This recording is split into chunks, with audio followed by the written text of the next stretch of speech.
Take a trip down memory lane to supersize and grow your business. Sharon Horne-Ellstrom here, and our idiom today is memory lane, which was originally memories lane, and it first appeared in writing. It's been used, of course, longer than that, but it first appeared in writing in the Milwaukee Daily News, which I like any idioms that have an origin in Wisconsin, since I've been a long time Wisconsin resident. Lived other places, but Wisconsin I've definitely lived the longest in.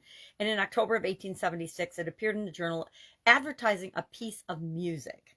And then again in Kansas in January of 1902, it appeared in a poem by Paul Terhune called After 20 Years. And it was about walking and talking down memory lane.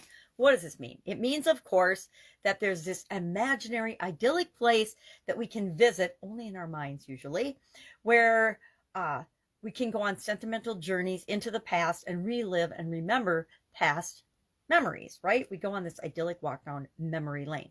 Now, I like this idiom. I like this idiom a lot because as humans, we are very good at remembering bad things or negative events that happen, but we're not so good at pulling in the positive memories. And one of the things I want to do, and that I do, that is kind of a secret weapon, is I keep what's called I call it an awesome file, right? A file of good stuff that's happened in my career and in my businesses. I started doing it in corporate America because I worked in environments that were not idyllic, at least not idyllic toward a woman engineer back in the day.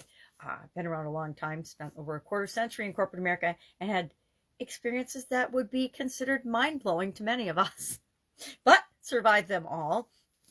And what I challenge you to do that. Keep a file or a folder or something when good things happen, that you have that to reference. That saved me in one of my jobs in corporate America in particular, where the environment was horrible. And I happened to be the only woman in that organization back then. And at a management level, we had a receptionist who was a woman of the same name, which saved me. But we were the only two. And it was not a positive environment for women, much less a woman manager. And then, gall darn it, I had a baby. And that was like the worst thing I could have possibly done, was gotten pregnant. Anyway, long story short, I developed and started keeping a file of all the good things that happened. And I'd done it a little bit in my previous jobs, but that one, it became a tool that I had to refer to when I was having a particularly bad experience or day. So my challenge to you today is to think about your favorite business memory, and then share your favorite business memory in the comments below. And I'm going to share one of my favorite business memories, because when you think about it and you look at it, and when I tell the story quickly, you're going to be like, really? That's one of your favorite business memories? And then I'll tell you why it is and why it actually went in my awesome file. In 2010, I had a sudden cardiac arrest. There was a lot going on in my life. One of my businesses was suing the municipality that we lived and worked in, because they were trying to shut that business down. And it was a neighboring business who didn't like any competition and decided that we were the devil. Long story short, the suing, a couple other things that were going on in my life. I had a sudden cardiac arrest when I walked out of a city council meeting and literally dropped dead in the business in question on my way to my other business. And when I woke up from that, a little bit after, one of the neighbors of that business wanted to have a meeting with me and my husband and our business partner and the city council member for our area.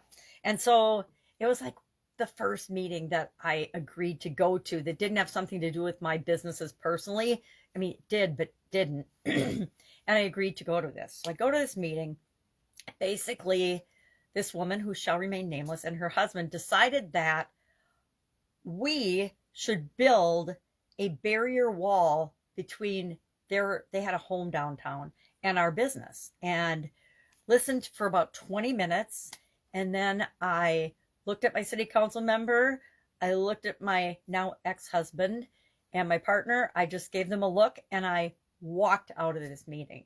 Now, never in my years prior to this, and I'd been in business for, almost 25, 30 years by then, probably, because I started my first business when I was 13.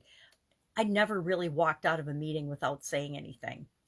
But following the sudden cardiac arrest and listening to the ridiculous demands and entitlement from people that were just being outrageous, I couldn't take it. And I was like, I'm not going to take on other people's problems and beliefs and stress. And I just walked out. And I actually amazed myself because I walked back over to my business, went into my office, sat down, took a deep breath, and I just said, wow. And I learned that we don't have to put ourselves in situations that are ridiculous and ludicrous and really have nothing to do with us if we don't want to. And that empowered me to say no to a whole lot more things than I had ever said no to in my past. So that is one of my favorite business memories, which is kind of funny. I laugh. And why do I love it? Because it makes me feel good and empowered, and I smile every time I think about it, because I learned that it's all about keeping our personal power, keeping our integrity, doing what we know is right, no matter what other people are saying and doing around us, right? And especially when they're just being ridiculous. And it happens in business a lot. The longer you've been in business, the more you'll see, and the more you're just amazed about how other people treat themselves and how they try to treat you. All right, so share your favorite business memory or one of your favorite business memories in the comments below, and take a little walk down memory lane today. I'll, of course, be with you tomorrow with another interesting business-related idiom. Might not be business-related when I start out, but it will be by the time we're done. Have a great day, and I'll, of course, be with you tomorrow.